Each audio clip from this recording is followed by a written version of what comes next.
Hi everyone, আমার নাম দোলন আর এটি আমার বেঙ্গলি ব্লগ চ্যানেল। আমার অনেক দিনের ইচ্ছা ছিল যে আমি একটি চ্যানেল খুলবো, যেটা আমার চ্যানেল হবে বাংলা ব্লগের। তো আমি সেরকমভাবে চ্যানেলটি খুলেছিলাম এবং কিছু ভিডিও ওখানে আপলোড করেছিলাম। তো আমি সেখানে আমার কোনো ইন্ট্রোডাকশন ভিডিও দিইনি প্রথমে, আর সেভাবে আমি জানতামও না, আর সেই জন্য ভিডিওগুলো দেওয়া শুরু করে দিই। আর আমার পরে মনে হয়েছে যে আমি যদি আমার নিজের সাথে আপনাদের ইন্ট্রোডাকশন না করাই, তাহলে আপনারা আমাকে কীভাবেই চিনবেন বা কেনই বা আমার ভিডিও দেখবেন। সেই জন্যই আমার আজকে এই ছোট্ট একটা ইন্ট্রোডাকশন ভিডিও নিয়ে আসা।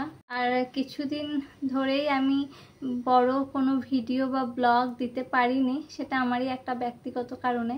সেই জন্য আমি ভেবেছি আবার যখন নতুন করে শুরু করছি, তাহলে ইন্ট্রোডাকশন ভিডিওটা দিয়েই শুরু করি। আর আমি বড় হয়েছি একটা ছোট্ট গ্রামে এবং বিয়ে হয়ে চলে আসি বর্ধমানে। ওখান থেকে আমার হাজব্যান্ডের কাজের জন্য আমরা এখন কলকাতায় থাকি।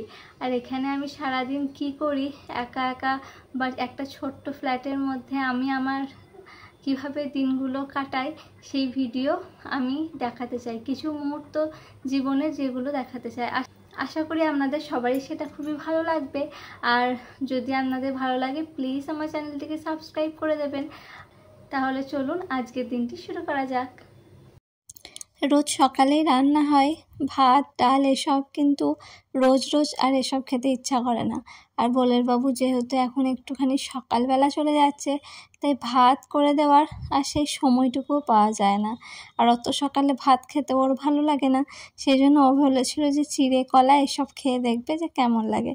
তো আমি ভাবলাম যে ঠিক আছে, তাহলে ওকে একটুখানি চিড়ে কলা দিয়ে একটুখানি ফল দিয়ে মেখে দিই। আর আমিও করে নিয়েছিলাম এটা দিয়েই ব্রেকফাস্ট। বাড়িতে থাকলে মাঝে মাঝেই তো পুজো এসব হয়, তখন এই চিড়ে মাখাটা হয় আর খেতেও খুব ভালো লাগতো। কিন্তু এখন এখানে আসার পর বাড়িতে যেহেতু এই ফ্ল্যাটে আমরা যেহেতু সেভাবে কোনো পুজো করাই না, যে আর পুজো দিলেও সেখানে চিড়ে প্রসাদ এখানে খুব একটা দেয় না, সেটা খাওয়া হয় না। সকালবেলা তাই চিড়ে মাখাটা খেয়ে একদমই ঠাকুরের প্রসাদের মতো লাগছিল, আর আমার খেতেও খুব ভালো লাগছিল। কোনোদিন সকালবেলা অন্যরকম খাবার হলে বেশ মন্দ হয় না, কারণ রোজই ভাত খাই।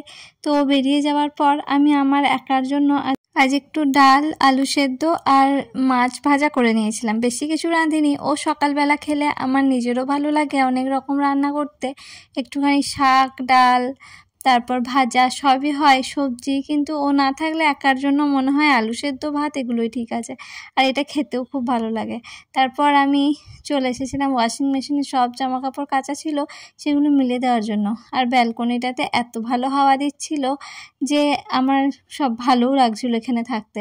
তাই জামা কাপড় মেলে দেওয়ার পর আমি খানিকটা সময় এখানেই কাটিয়ে নিয়েছি। তারপর আমি স্নান করে নিয়েছিলাম আর করে নিয়েছিলাম লাঞ্চ, যেটা কোনো ভিডিও করা হয়নি।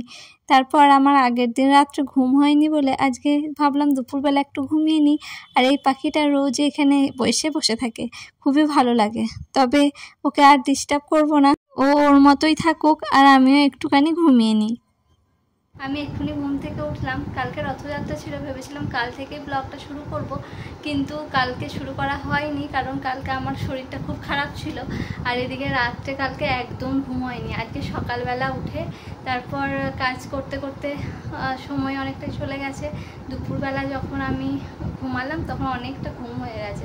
তাই এখন সন্ধে হয়ে গেছে, এবার সন্ধে দেবো ঘুম থেকে উঠে। আর টুকটাক কিছু কাজ ছিল সেগুলো আমি করে নিয়েছি। তো চলো এবার সন্ধে দিতে দিতে তোমাদের সাথে দেখা হবে। আমি নিচে বসে বসে সন্ধেটা দিয়ে দিই। ঠাকুরটা যেহেতু আমার ওপরে আছে আর ওখানে প্রদীপ দেওয়ার জায়গা নেই, খুবই ছোট জায়গা, সেই জন্য আমার একটু ভয়ই লাগে। ওই জন্য আমি নিচেই প্রদীপ ধূপ সব দিয়ে দিই। আর এদিকে সন্ধে দিতে দিতে আজকে বলের বাবু ফোন করেছে যে ও আসছে, কিছু আনতে হবে কিনা। তো ওকে বললাম যে আর কিছু আনতে হবে না, আজকে রুটি তরকারি হবে রাত্রে। ও আজকে আসার সময় নিয়ে এসেছিল 2টি ডাব। এদিকে একটা ডাবে জল ছিল, কিন্তু একটা ডাব এত হালকা ছিল আমি ওকে দেখেই বললাম যে ডাবটা একটুও জল নেই। তো ও বললো একবার কেটেই দেখি। তো কাটার পর দেখলো এটা নারকেল হয়ে গিয়েছে, এভাবে শাঁস বেরিয়েছে, একটু জলও নেই। তো আমরা এখন এটাকেই খেয়ে নিলাম, কি আর করবো। আর ভিডিওটা তাহলে এখানেই শেষ করে দিচ্ছি, দেখা হবে পরের ভিডিওতে। ভিডিওটি আজকে আমি এখানেই শেষ করে দিচ্ছি, দেখা হবে পরের ভিডিওতে। ততক্ষণ আপনারা ভালো থাকবেন, সুস্থ থাকবেন। আর আমার ভিডিও যদি আপনাদের ভালো লেগে থাকে তো আমার চ্যানেলটিকে প্লিজ সাবস্ক্রাইব করে দেবেন। বাই।